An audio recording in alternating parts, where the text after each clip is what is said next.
C'est le match retour entre Gérald Darmanin et Karim Benzema et il va se jouer devant la justice. L'ancien international français porte plainte contre le ministre de l'Intérieur auprès de la Cour de justice de la République, 3 mois après les propos qu'a tenus le ministre de l'Intérieur contre Karim Benzema. On va en parler avec vous, Hugues Vigier. Bonsoir. Bonsoir. Vous êtes l'avocat de Karim Benzema. Merci d'être avec nous ce soir sur ce plateau. Avec vous, Stéphane Sellamy.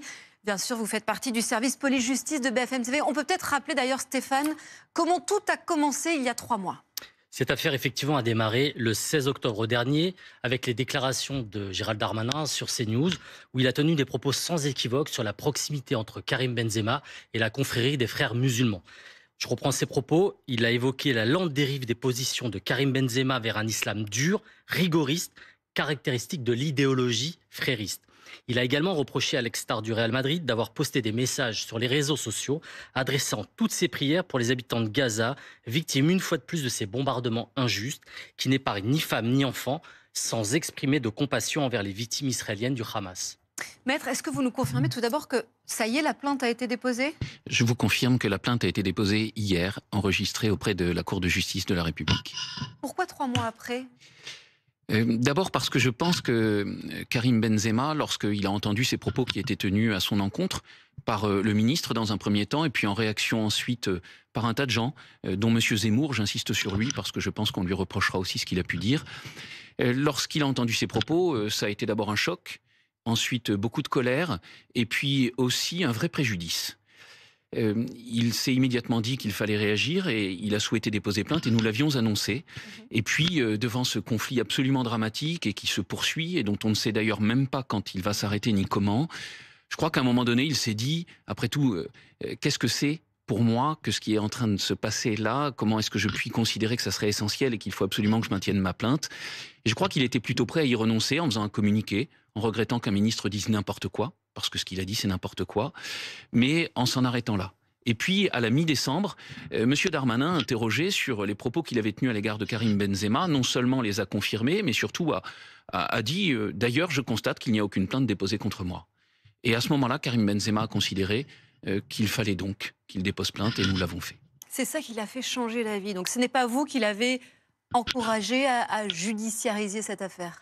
Écoutez, j'encourage rarement mes clients à judiciariser une affaire. Je n'ai pas d'ailleurs une âme de procureur de la République, ce n'est pas mon rôle habituel.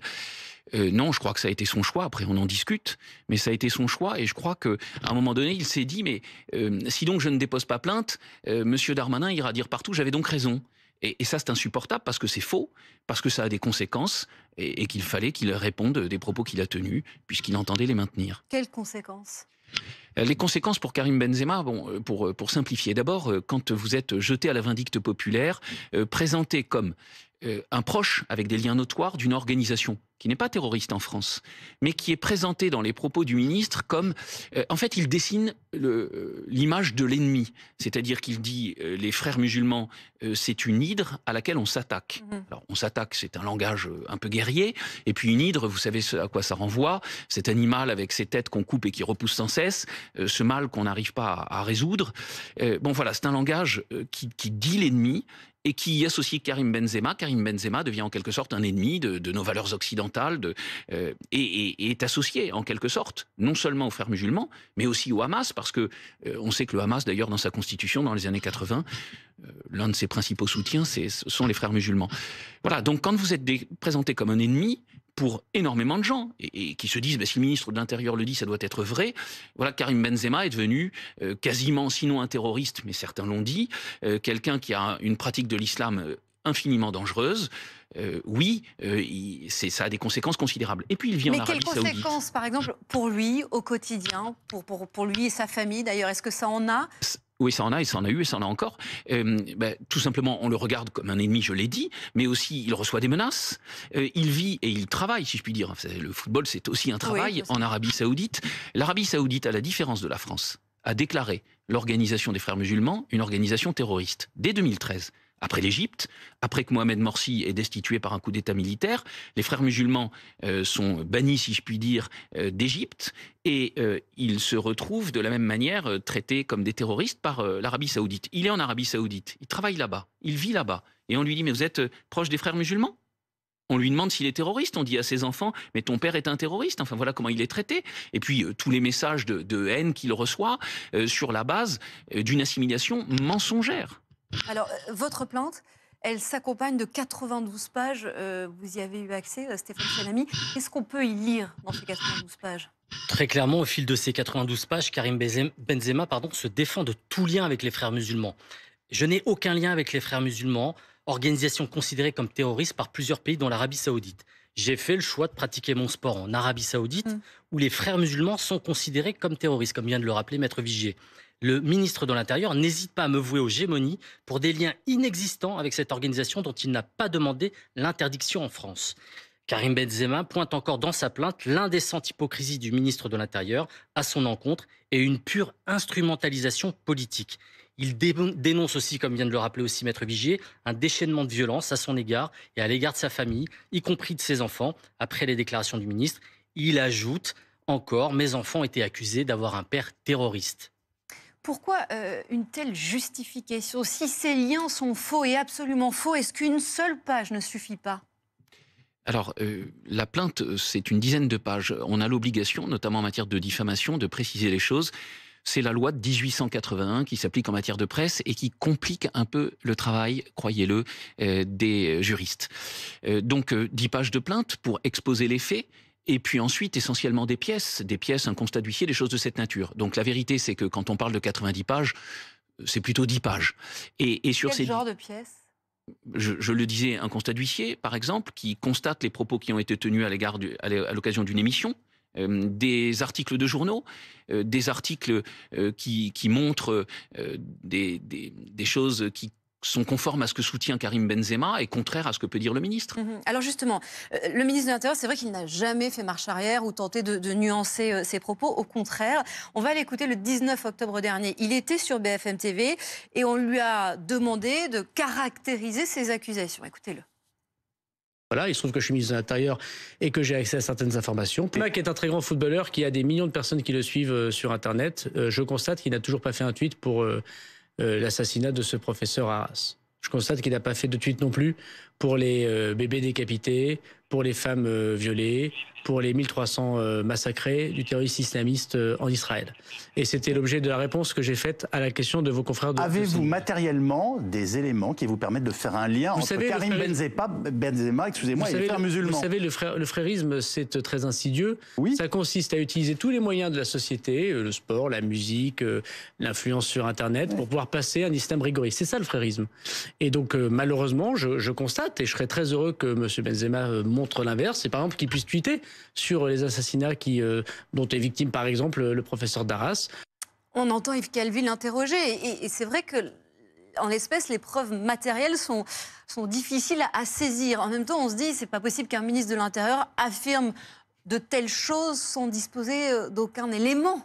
Alors, est-ce qu'il a été destinataire d'une note d'un service de renseignement qui établirait formellement les liens entre Karim Benzema et la confrérie des frères musulmans? Personne ne peut le dire aujourd'hui. En revanche, ce que dans son entourage on nous indique, c'est qu'ils ont rassemblé un certain nombre d'éléments. Je vous les livre. La diffusion par Karim Benzema via les réseaux sociaux des normes islamiques dans différents espaces de la société, notamment dans le sport. Le fait que Karim Benzema, mais ça on lui a fait le reproche déjà depuis plusieurs années, ne chante pas la Marseillaise lors de ses sélections en équipe de France. La mise en avant, toujours sur les réseaux sociaux, des pratiques du culte musulman comme le jeûne, la prière ou le pèlerinage à la Mecque. La publication d'une photo aussi avec un imam de Meaux en Seine-et-Marne qui avait fait l'objet d'une perquisition dans le cadre de l'assassinat de Samuel Paty. Et enfin, donc, pour le ministre de l'Intérieur, en tout cas son entourage, ce sont des prises de position, des postures qui constituent un signal particulièrement flou de la part d'un sportif bénéficiant d'une telle audience sur les réseaux sociaux où il est suivi par des millions de personnes. Et ce qu'il dit en substance, c'est que les frères musulmans se servent de la vitrine Benzema pour faire du prosélytisme. Qu'est-ce que vous répondez à cela et à tous ces éléments qui viennent d'être cités par Stéphane? Mais on parle d'abord de choses précises. On dit qu'il a des liens notoires avec les frères musulmans. Non, il n'en a aucun. Alors, il n'y a pas de note. Il y en aura peut-être une, mais dans ce cas, elle sera fausse. Donc, je ne pourrais pas grand-chose peut-être contre, mais il n'y aura aucun élément pour l'établir. Il n'y a pas de lien avec les frères musulmans. Puis je l'ai très simplement demandé à Karim Benzema. Quand il se plaignait de ses propos, je lui dis, mais est-ce que tu as les moindres liens avec eux? Est-ce que tu as financé à une occasion ou une autre, même comme cela et sans trop le savoir, une organisation ou une association quelconque qui en dépendrait? Jamais. Bon, donc ça, c'est le premier point. Est-ce qu'il prend ses distances ? Alors, mais il n'a pas à se prendre ses distances avec des frères musulmans avec lesquels il n'a jamais eu aucun rapport, donc il ne s'agit pas de prendre des distances. Donc ça, c'est sur l'accusation de lien notoire. C'est ça précisément que nous dénonçons. Et quand on lui demande, et vous l'avez vu tout à l'heure, de répondre et de dire quels éléments il a, il part sur des considérations générales de quelqu'un qui pratiquerait l'islam pour dire le frérisme, c'est ça, c'est récupérer tous les gens qui pratiquent l'islam. Enfin, c'est absurde. Bon. Ensuite, sur les éléments qui ont été évoqués par Stéphane Sellamy, bon, très précisément. D'abord, on a quelqu'un qui ferait une sorte de prosélytisme, dit-on. C'est-à-dire qu'il montrerait, notamment sur des réseaux sociaux, sa pratique de l'islam. Qu'est-ce que vous dites à Olivier Giroud, qui, dans des entretiens longs parfois, vient expliquer qu'il a un psaume tatoué sur le bras, qu'il prie sans cesse avant chaque match, que sa vie est consacrée à Dieu, que ça a transformé sa manière de jouer. Moi, ça ne me choque pas. Mais c'est un chrétien. Et là, ça ne pose de problème à personne. Et vous avez un musulman. Aujourd'hui, la vie étant ce qu'elle est, vous savez, c'est un vaste hall de gare. Je pense que la notion de quant à soi n'a plus cours. Aujourd'hui, les gens se racontent partout, notamment sur les réseaux sociaux. Bon, mais quand c'est Olivier Giroud qui le fait, ça ne pose pas de problème. Et ça ne m'en pose pas. Mais quand c'est Karim Benzema qui le fait en disant « moi aussi, je suis croyant et c'est une autre religion », ça ne m'en pose pas non plus. Mais il faut croire que l'islam aujourd'hui, c'est vraiment la religion qui pose problème. Et on stigmatise à travers Karim Benzema tous les musulmans. Donc c'est ça ce qu'il se dit, c'est qu'on s'en prend à lui aujourd'hui, que le ministre de l'Intérieur en France s'en prend à lui parce qu'il est musulman ? Alors, c'est son non état seulement, d'esprit ? bien sûr, non seulement, mais comment tous les musulmans ne le ressentiraient pas ? Lui n'a pas le droit de dire « moi je pratique et je suis heureux d'aller faire le pèlerinage à la Mecque et je le montre sur les réseaux sociaux », quand d'autres ont le droit de dire « moi j'ai fait un pèlerinage à Chartres ou à Lourdes et je suis heureux de pratiquer ma foi chrétienne ». Enfin, il faut avoir le même respect pour tous. Donc ça, d'abord, il le mesure. La deuxième chose, c'est que ça n'est pas n'importe quel musulman, c'est Karim Benzema. Et depuis toujours, on a accolé à Karim Benzema une étiquette absolument incroyable de mauvais garçon. Figurez-vous que si je demandais tout de suite à la plupart des gens, mais Karim Benzema, en 2010, à Krishna, ou je ne sais plus comment ça s'appelait, mais le lieu où l'équipe de France n'a pas été très à la hauteur, est-ce qu'il faisait partie de l'équipe de France ? Tous les gens vous disent oui, il n'y était pas. Bon, c'est le mauvais garçon dans l'image des gens, qu'on associe à tous les mauvais coups. Alors bien sûr, il y a eu l'histoire de la sextape, mais depuis, enfin, et même avant, c'est le représentant des cités, la casquette à l'envers, il chante pas la Marseillaise, il aurait peut-être craché peu après que la Marseillaise avait été chantée. Voilà. Et pour lui, rien n'est interdit. Moi, je passe mon temps à dire, regardez ce garçon pour ce qu'il donne à voir.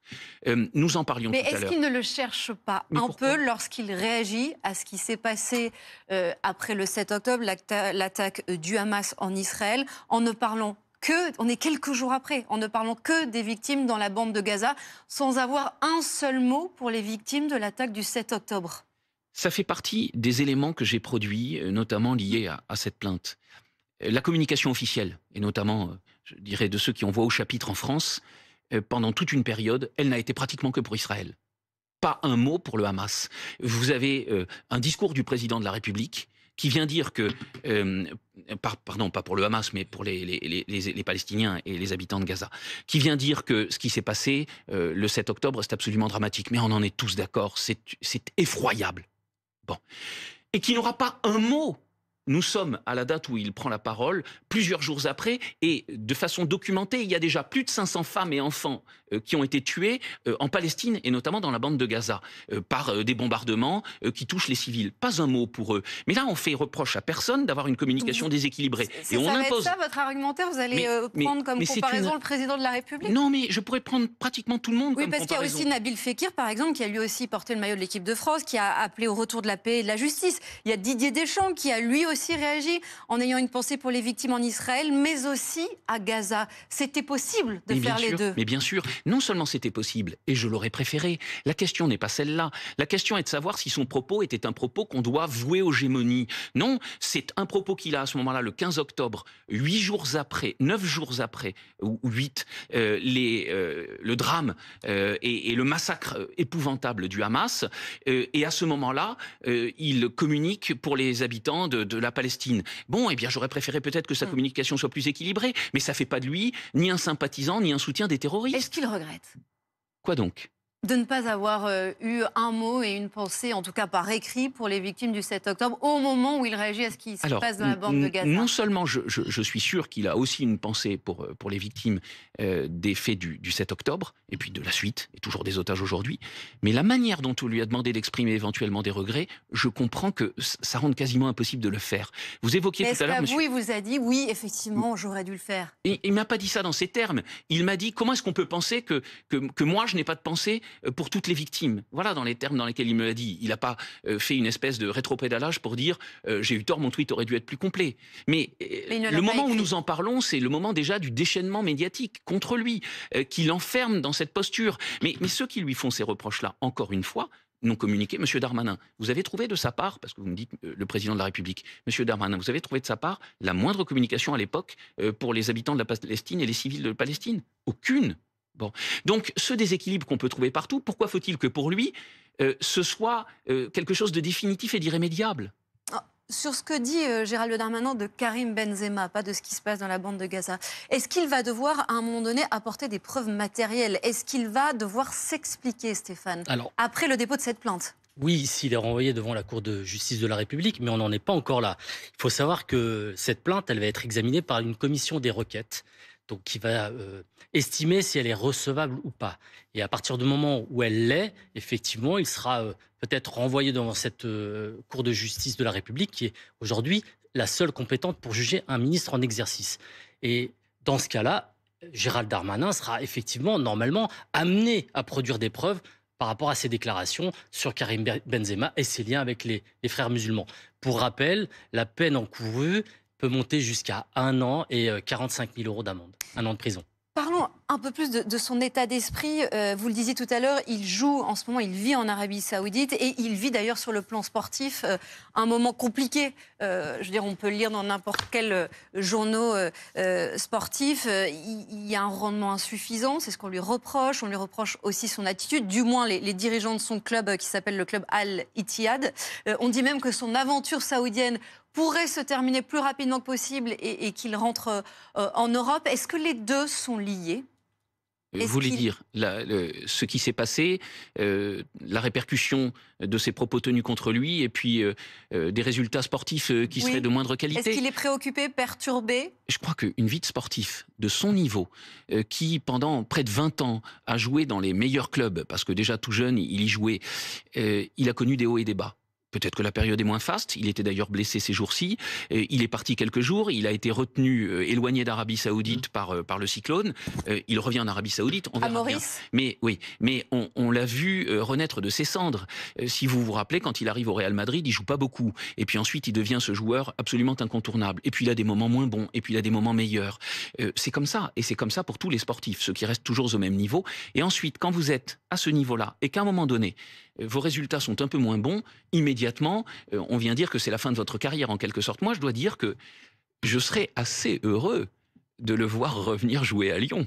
Ça me plairait bien. Alors, mais pour l'instant, il ne me l'a pas annoncé. S'il rentre en Europe, cette affaire ne serait pas à même de le dissuader de revenir en France. Mais il n'a pas un problème avec la France. Quelque chose... Mais il n'a aucun problème avec la France. Entendez-le parler de la France. Là encore, ce sont des propos qui donnent à penser que ce garçon n'aime pas la France. Là, c'est moins monsieur le ministre de l'Intérieur, mais enfin, il a enclenché les hostilités, si je puis dire. Par exemple, monsieur Zemmour, disant il n'aime pas la France, il l'a dit. Enfin, entendez-le parler de la France. La France lui a tout donné, elle lui a tout appris. Ses parents... On m'accordera qu'aujourd'hui, il aurait les moyens de leur payer une belle résidence à l'étranger s'ils voulaient vivre ailleurs. Ses parents, ils vivent en plein centre de Bron. Ils sont restés là où ils ont toujours vécu. Sa famille, elle est en France. Ses attaches sont françaises. Il aime la France. Enfin, que les gens arrêtent de parler de lui à sa place en lui faisant dire des choses qu'il ne pense pas. Et vous nous confirmez qu'il va aussi porter plainte contre Éric Zemmour? Alors, en tout cas, nous l'envisageons très sérieusement. Et puis, le temps court. Donc, si ça se fait, ça se fera très bientôt. Éric Zemmour qui avait dit c'est un islamiste qui veut appliquer la charia et la charia prévoit le djihad. Le djihad, ça veut dire tuer Dominique Bernard, tuer Samuel Paty. C'est ce qu'il avait dit le 19 octobre dernier. Donc vous envisagez sérieusement de porter plainte pour ces propos-là? Évidemment, évidemment. Là, c'est à la limite de l'obscurantisme. Donc c'est soit il n'y connaît rien, il ne sait pas de quoi il parle, et c'est infiniment dangereux ce qu'il dit, soit il le fait à dessein pour diviser les gens et les communautés, et c'est épouvantable. Merci maître d'avoir été avec nous et merci à vous Stéphane Selamy d'avoir été avec moi ce soir sur ce plateau.